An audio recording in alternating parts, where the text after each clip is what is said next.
was a disciple of Srila Prabhupada Saraswati Thakur.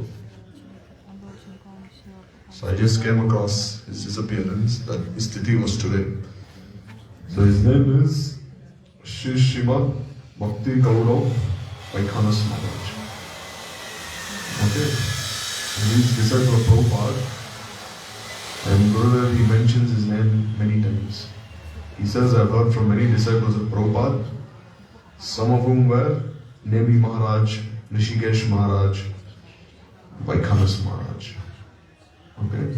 So Vaikhanas Maharaj, he was the sannyas guru of Shri Srimad Bhakti Dait Madhav Goswami Maharaj and Shri Srimad Bhakti Pramod Puri Goswami Maharaj. He gave sannyas to Prabhupada. And also he gave sannyas to Bhakti Jivan Janardhan Maharaj. Okay. So we just read for like half an hour, we just read about his life. He was spoken by Gujabad Bhakti Vigyan Bharati Maharaj. He was given in his book. So Shri Srimad Bhakti Gaurav Vaikhanas Maharaj, he appeared in this world in Borogodo Gram, a village in the Ganjam district of Odisha. So this Ganjam district is very famous because all the devotees have appeared here. Like Vaikhanas Maharaj, Bhakti Vaibhav Puri Maharaj, Bhakti Jivan Janardhan Maharaj. They all appeared in this place. It's a very pious place. So Vaikhanas Maharaj appeared on the day of Krishna Pratipada during the month of Kartik. He was born in a very pious Brahmin family and his parents gave him the name Shri Ujjaleshwar Rat. For generations his forefathers had carried out the role of serving as royal priests for the king of Badagadam. So his forefathers were the priests for the king. Okay. Since Ujjaleshwar Rat was the son of a royal priest, the king had a special affinity for him. Noting the boy's exceptional brilliance, he invited Shri Ujjaleshwar Rat to the royal assembly, where many scholars and royal poets were present. There, the king intended to showcase the boy's scholarship by engaging him in discussions and debates on a variety of topics. So the king, he saw that this boy was very intelligent, he was very brilliant, he was a very great scholar. So he said, you come to my assembly and you give us some instructions. So Ujjaleshwar Rat, he defeated all the scholars by his intelligent arguments. The king was so impressed by his brilliance that he gave him the title Art Yoshi, which means champion of studies. The king also recognized him as a Shrestha Sabha Kavi, means a great poet of the royal assembly, and he appointed him Raj Guru, means the spiritual advisor to the royal family. So the king, seeing this boy's exceptional intelligence and brilliance, he gave him these titles, Raj Kavi and Shrestha Sabha Kavi and Raj Guru. So this way, around the time Ujjaleshwar Rat assumed the role of Raj Guru, he gave many valuable instructions to the king. So here, Ujjaleshwar Rat, along with his friend Sri Lingaraj Mishra, they started practicing the arts of Tantra. So you know what Tantra is, no? Tantra is like black magic. This is very effective. Devotees are very scared of Tantra. If anything bad happens in their lives, they say someone's doing Tantra. That's why sometimes some devotees, they will put like Nesina Kavach around the shoulders, because they're scared of someone's Tantra being applied on them. So this way, Ujjaleshwar Rat and his friend, they started practicing Tantra. As part of that practice, they once went to a cremation ground on a dark moon night. There they practiced their mantras while sitting on the chest of a corpse. So there was a dead body. So both the friends, they sat on the corpse, on the chest. And by the power of the mantras, the dead body raised its hand. Okay. So Sri Lingaraj Mishra, who was the friend of Vaikhanas Maharaj, he got up and ran away out of fear. But Ujjaleshwar, on the other hand, started shouting at the corpse, Mrisha, Mrisha, which means whatever you are doing will go in vain. And he continued speaking his mantras. He repeatedly pushed the corpse's hand back down. So every time the corpse raised his hand, he pushed the hand back down. Raised the hand, pushed it back down. So then finally the corpse asked him, why are you doing this? So he said, I want to gain knowledge. Then go, said the corpse, and you will attain the topmost knowledge. You need not worry at all.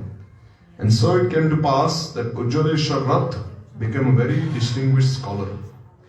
So one time, Rajguru Ujjaleshwar Rath was returning home after selling the season's harvest from the fields he had leased to the farmers, when he ran into a fierce typhoon-like storm. So there was some harvest that he had sold in the market, like some grains, some vegetables. And then as he was returning, there was a big storm.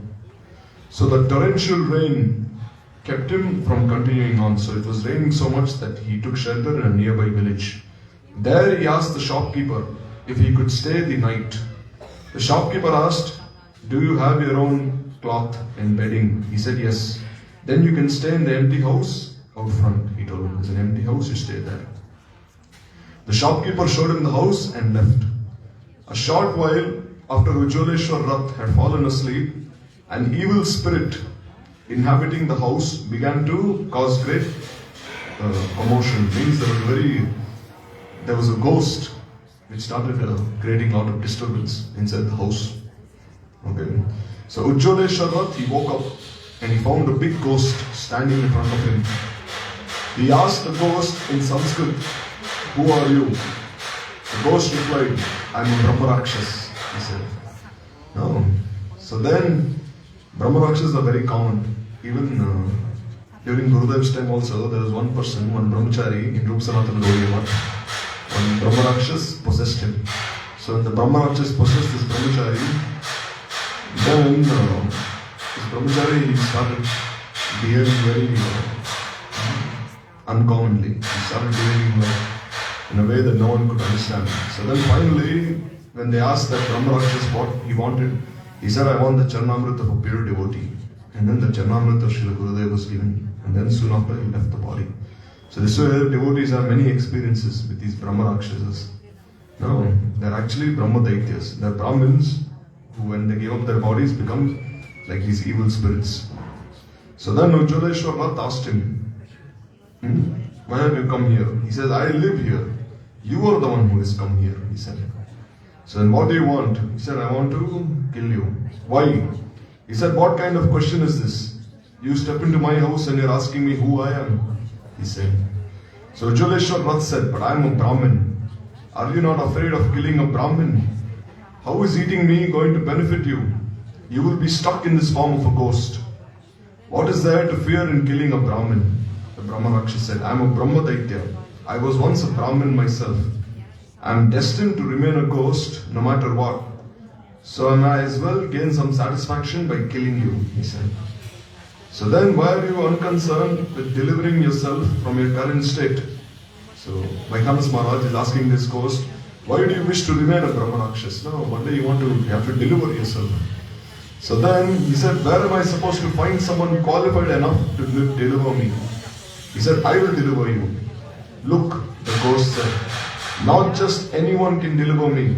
Only one person who has observed Ekadashi the way the Bhagavatam has described, the way Ambarish Maharaj has observed. Only if such a person who has observed Ekadashi, like how Ambarish Maharaj has observed Ekadashi, if he offers me the fruit of following one Ekadashi, then I can be delivered. The Brahma Rakshas said. Okay. So then he said, where can I find such an exalted person? The ghost said. So Ujjaleshwar Rath said, I follow all the Ekadashis in this way. He said, every Ekadashi I follow is exactly like how you have described, like how it's being described in the Bhagavatam. So how would Ambarish Maharaj follow Ekadashi? He'd follow Ekadashi for 3 days. The first day, he'd only take fruits, Alpahar. And the second day, he would follow Nirambo Ekadashi, means not taking even a single drop of water. And the third day, he'd just take Charnamrit in the morning. And he'd break the fast. This way he'd follow Ekadashi for 3 days. So Vaikanas Maharaj, he said the same thing. He said, I follow Ekadashi exactly like how Ambarish Maharaj has followed in the Bhagavatam. Exactly like how he has done.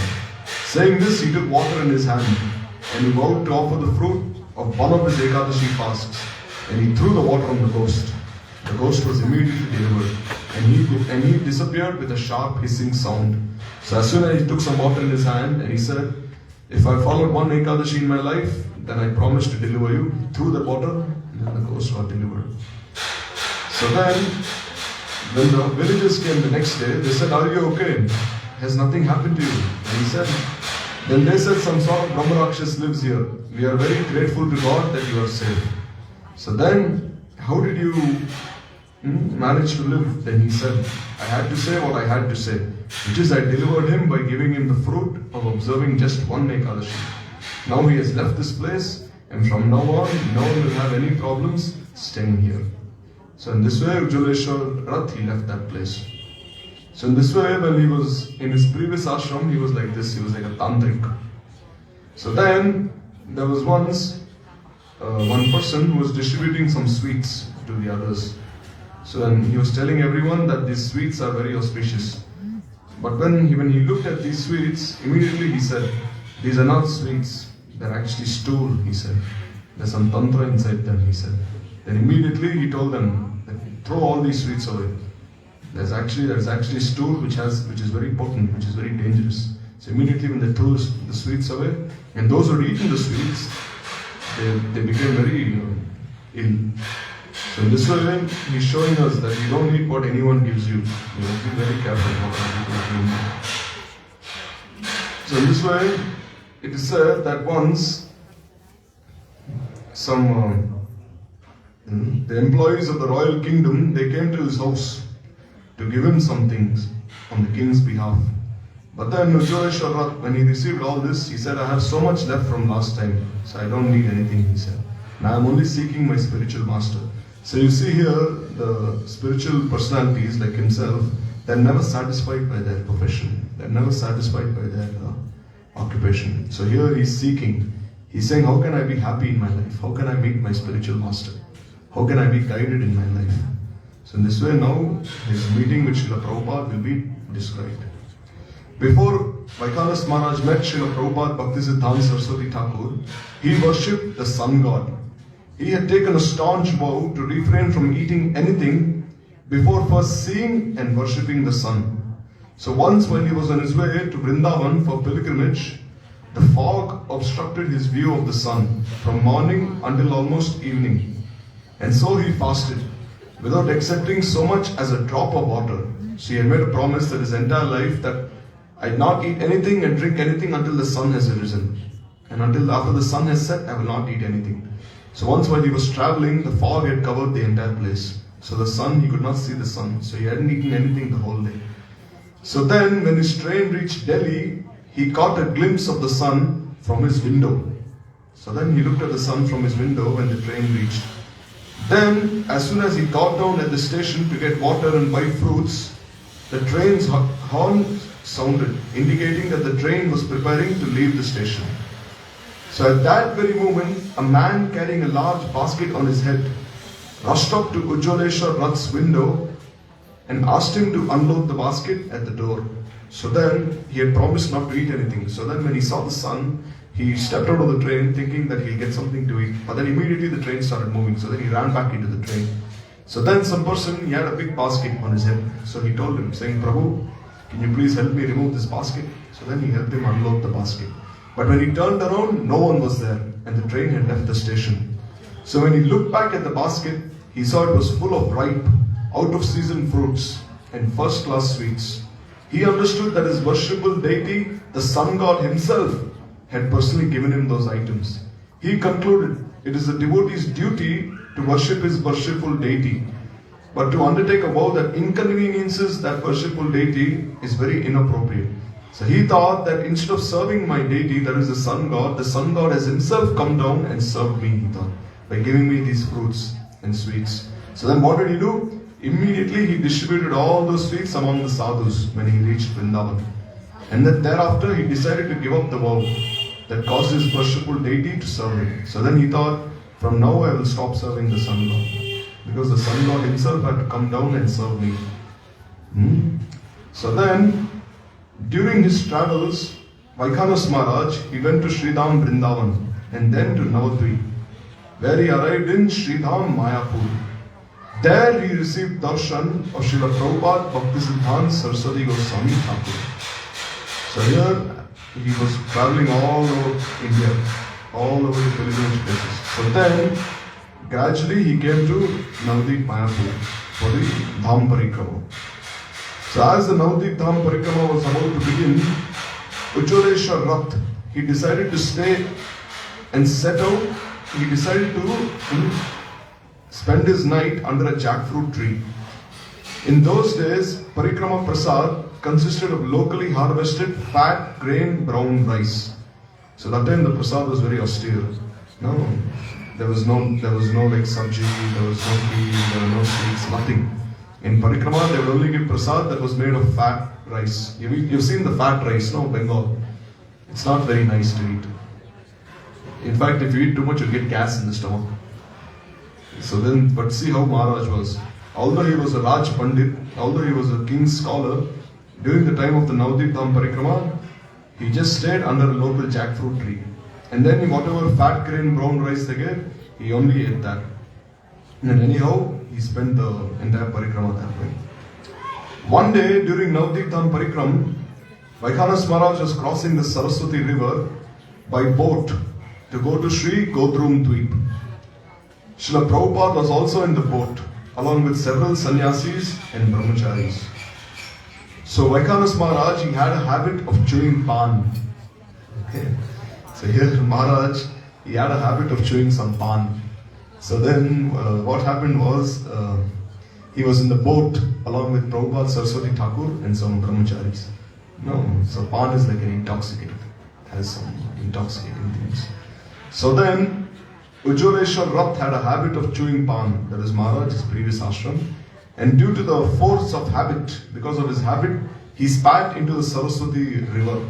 So then he, sometimes you have to spit it out. So he spat it out into the river. So Srila Prabhupada saw this and immediately said, we regard Saraswati to be the same as Ganga herself. So Prabhupada is saying that Saraswati Devi is like the Ganga herself. So this is like the Charnamrit of Bhagavan. How can he just spit into this river? No, it's not good. No, you must be very careful.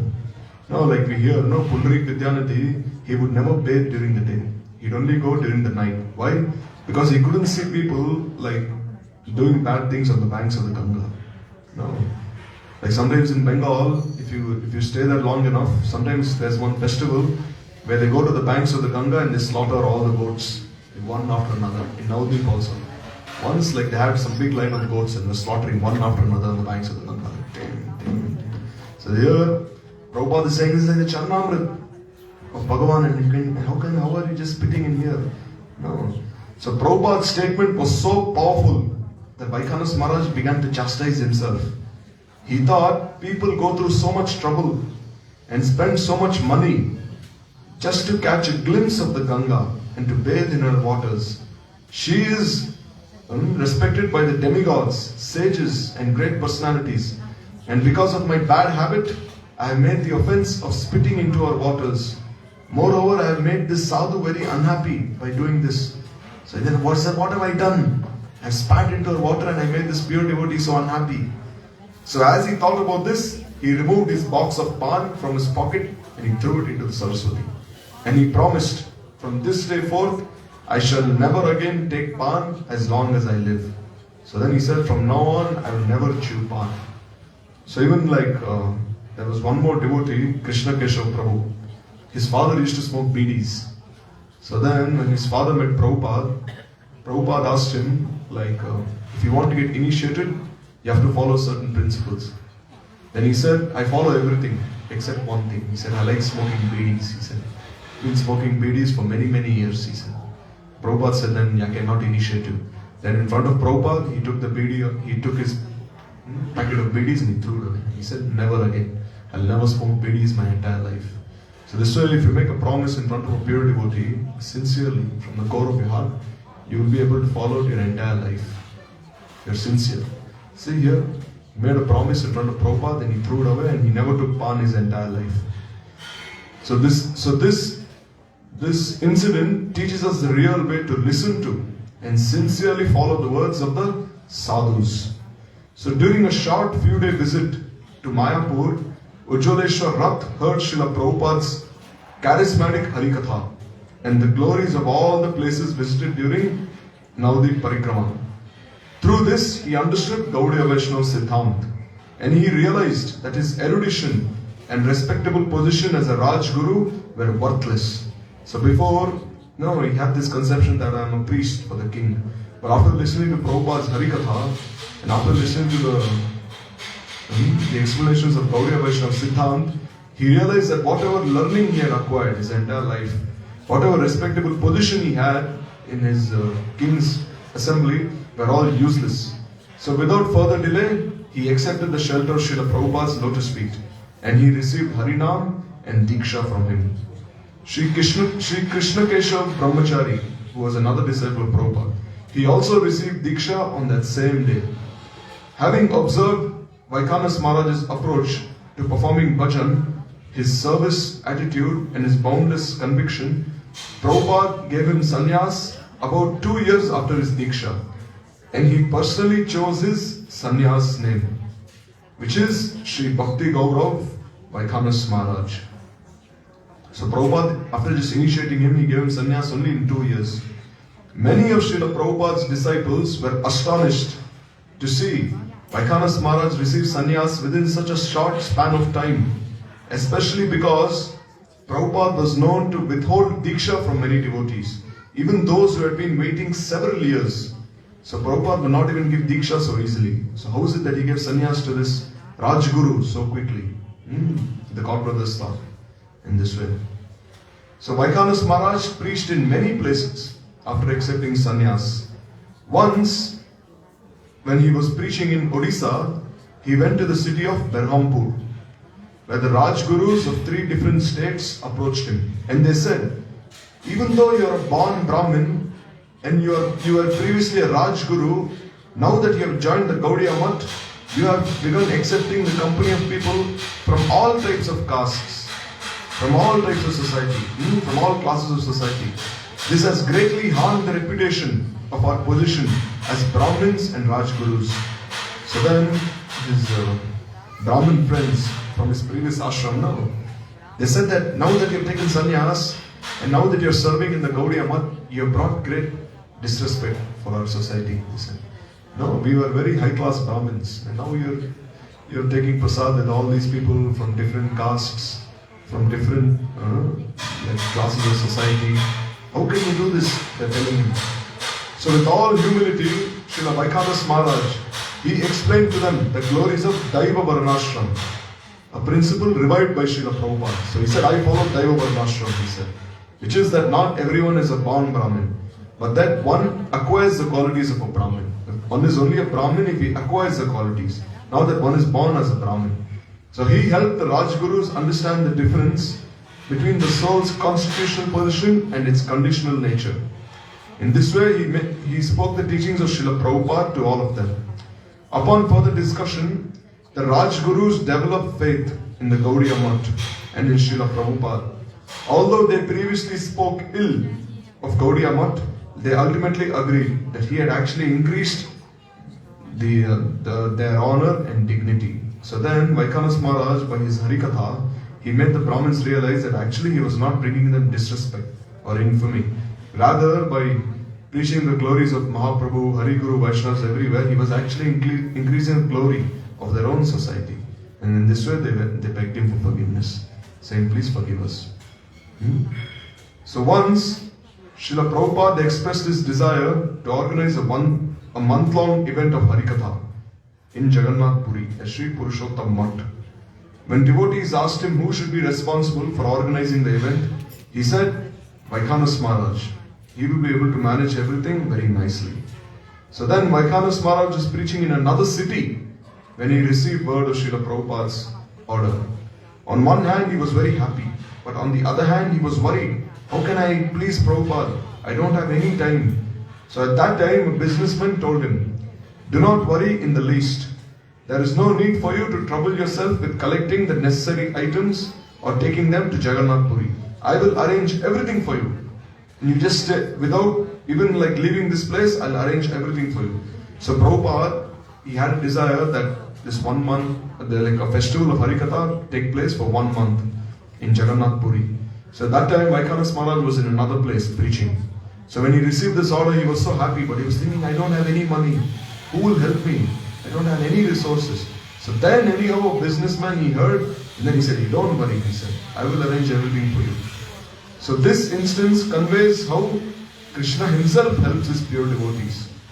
If the pure devotees are in need of anything, Krishna himself comes and arranges everything.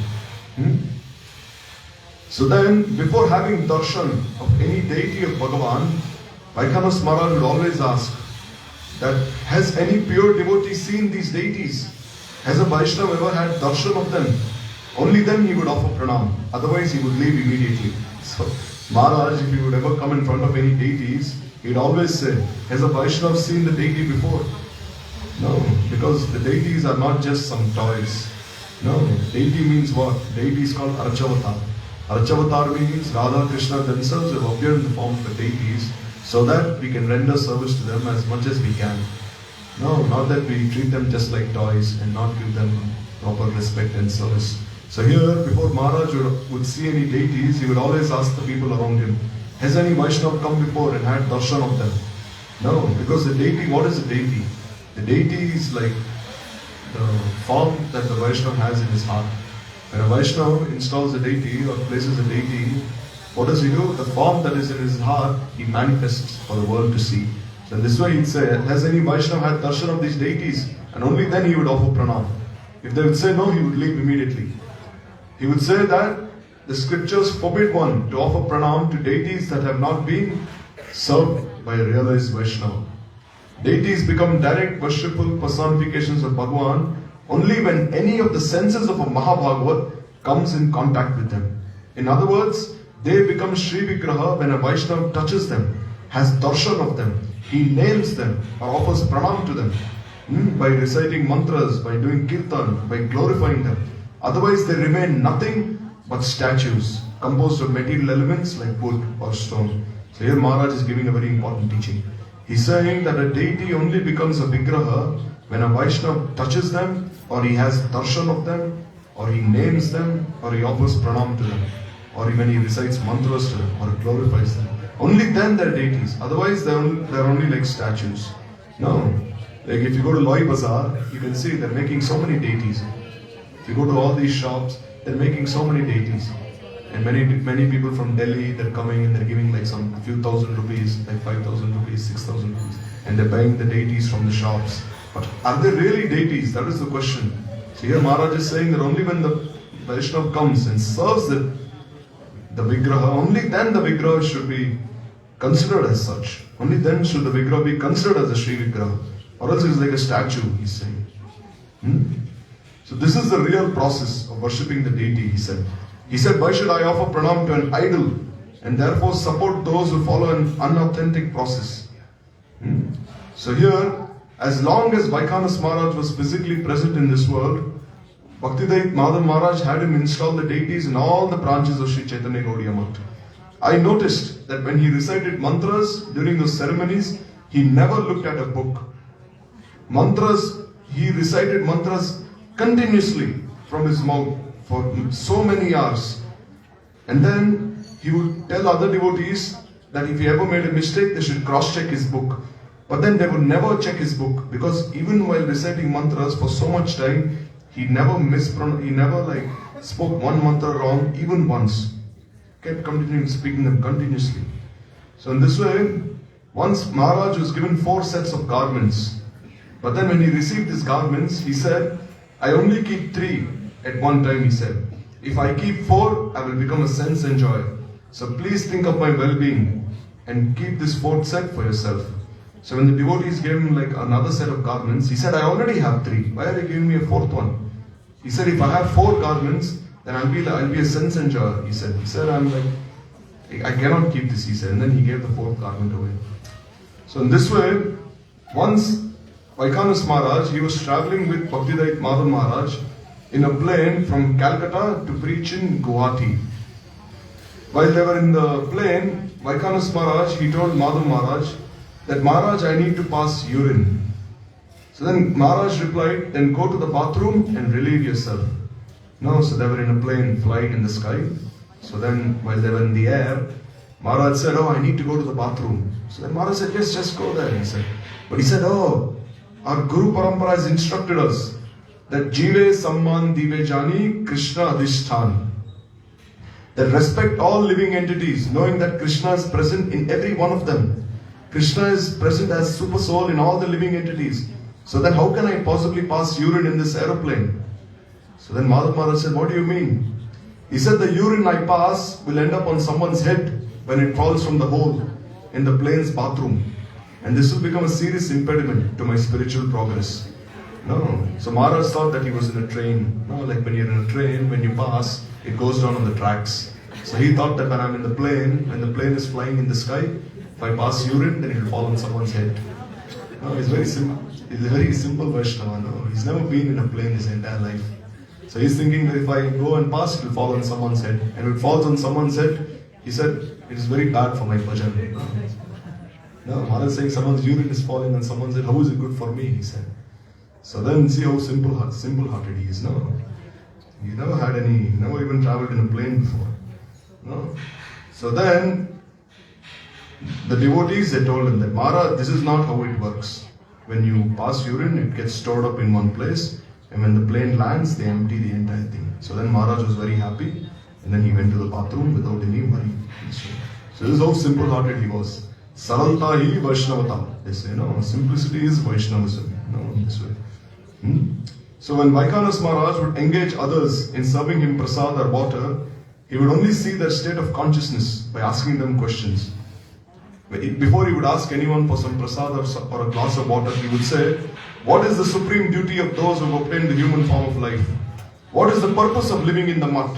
Why should we perform Hari Bhajan? He would ask these questions. And only if someone would give him an answer which is proper, only then he would accept prasad from them or a glass of water from them. Otherwise, he would remain silent and not ask for anything. So before he would even accept a glass of water from anyone, he would see how the consciousness of that person was. So he'd ask him all these questions. And if that person did not give a proper answer, he would not ask anything from him. So once he called one brahmachari and he asked him, why have you become a resident of the temple, of the mutt? The brahmachari replied, I have joined the mutt because it is easy to practice celibacy in the mutt. I have come here to observe celibacy. So then Maharaj, he asked from brahmachari, why have you come here? He said, I have come here to maintain celibacy in the mutt. So then when Maharaj heard this answer, he said, this brahmachari has come to practice celibacy, but not Hari Bhajan. He said, if I accept water from his hand, his tendencies will enter into me. Therefore, he said, I don't want to even accept water from him. So Maharaj said that a person, when he comes to the temple, what should be his main objective? His main objective should be that he practice Hari Bhajan. No. Even when Mahaprabhu was doing Sankirtan, there was once Mahaprabhu, when he was doing Sankirtan, he felt some disturbance in his Harinam. So then he asked Srivas, who has come here? Some person unqualified has come here. So then Srivas Thakur said, oh, this person has come. So then Mahaprabhu said, who are you? And he said, I am a brahmachari. I only drink milk. I don't do anything else. And this and that. When Mahaprabhu heard this answer, he said, even this is not proper, he said. Just by drinking milk and just by being a brahmachari, how can you obtain this qualification to do Hari Bhajan? He said. The main prerogative, the main objective is to do Hari Bhajan. No. Celibacy is also there, but what is the main objective? If one is like a brahmachari, a celibate, but he doesn't do Hari Bhajan, then what is the use? Even the Mayavadis are like Paka celibates, but they don't do Hari Bhajan. So therefore, Maharaj, even before he would accept any glass of water from others, he would see what their intention is. If they have come to the temple to do Hari Bhajan or not. Or else he'd reject whatever they give. So in this way, now we're running out of time now, so only have another 5 more minutes now. So we just like skip a lot and conclude now because it's a very big Pushpanjali. So then, so in this way, in 1962, this is like how Maharaj entered into Samadhi, that is today. In 1962, when Srila Vaikanas Goswami Maharaj manifested his illness pastime or was admitted to a hospital, that time all the devotees went to have his darshan and to serve him. At that time, Vaikanas Maharaj, he spoke about his own life. So then all these stories we heard about how he practiced Tantra and how he delivered the Brahma Rakshasas, all that he himself spoke about them. So then, when Maharaj was so old, he said he had his deities, and the name of his deities were Shri Shri Kishore Kishori Ji. So even though Maharaj was so old, still he would never let any of his disciples cook for them. He himself would cook for them, even though Maharaj was so old. So then, when they asked Maharaj that, Maharaj, why are you yourself cooking? No, like, you have so many sevaks, but why are you yourself cooking? So then Maharaj, you're so old. It's not proper that you exert yourself. Maharaj said, am I some sort of unchaste wife who stops cooking for her husband? Whom will I serve if not them?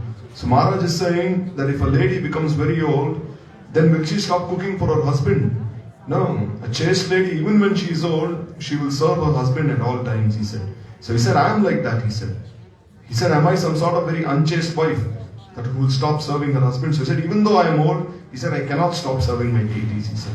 I continue serving them, he said, in this way. So in this way,